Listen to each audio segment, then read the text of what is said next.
स्वर्गीय पिताजी का आज 78वां जन्म दिवस हम सब मना रहे हैं और हर बरस ये उत्सव होता है।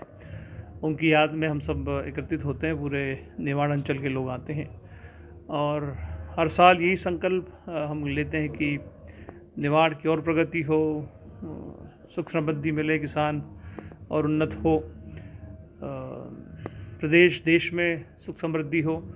यही ईश्वर से हर साल हम लोग कामना करते हैं और ये निरंतर जो संघर्ष इस क्षेत्र के लिए उन्होंने किया था और आज माँ नर्मदा की असीम कृपा पूरे ज़िले पर हुई है, चारों ज़िलों पर, और हरित क्रांति का जो सपना हमने देखा था वो सने सने पूर्ण होता जा रहा है। और आज जब गांव में जाते हैं तो मन प्रफुल्लित होता है, जिस तरह से गांव का विकास हो रहा है और शिक्षा क्षेत्र में हमारे बच्चे आगे बढ़ रहे हैं। निमाड़ के विदेशों में आज हमने कुछ दिन पहले डाटा निकलाया था, करीब 1200-1500 बच्चे जो हमारी शिक्षक संस्थाओं से पढ़कर आगे बढ़े, वो विदेशों में काम करते हैं।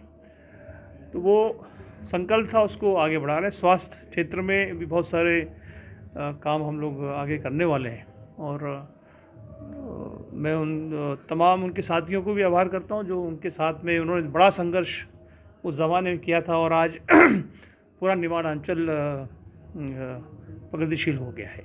ये लोकसभा चुनाव सामने और बीजेपी 400 पार का नारा दे रही है सर। ये मैं हर बार कहता हूँ कि इंडिया शाइनिंग के समय में भी यही बातें हुआ करती थी। अब याद करिए 2003 में जब अटल बिहारी जी के बाद मनमोहन सिंह जी सरकार बनी, यही मुंगेरी लाल के हसीन सपने भारतीय जनता पार्टी के लोगों ने देखे थे।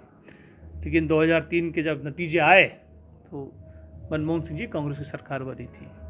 उसी प्रकार 2024 के लोकसभा चुनाव में मुझे पूर्ण विश्वास है कि मध्य प्रदेश के सहित पूरे देश भर में बदलाव की बयार नज़र नहीं आ रही है। और जिस तरह से एक हिटलरशाही देश में चल पड़ी है, जिस तरह से लोकतंत्र की हत्या बार बार करने का प्रयास, प्रजातंत्र को नष्ट करने का प्रयास किया जा रहा है, तो जनता ये समझ रही है और मुझे पूर्ण विश्वास है मध्य प्रदेश सहित देश में हमारा जो गठबंधन इंडिया का, उनकी सरकार हम बनाएंगे। भैया कई कांग्रेसी बीजेपी में जा रहे हैं, उसको लेकर क्या कहेंगे? देखिए, ये तो बेहतर उन्हीं लोगों से पूछा जाए जो गए हैं, और मैं समझता हूँ कि क्षणिक लाभ के लिए, अपने निजी लाभ के लिए जो जा रहे हैं, प्लान हो रहा है। अच्छा है, नए लोग आएंगे, नए लोगों को मौका मिलेगा पार्टी में। और मैं समझता हूँ कि कांग्रेस एक समंदर है, देश की सबसे पुरानी पार्टी है, सबसे बड़ा इतिहास विश्व में किसी पार्टी का है तो कांग्रेस का है।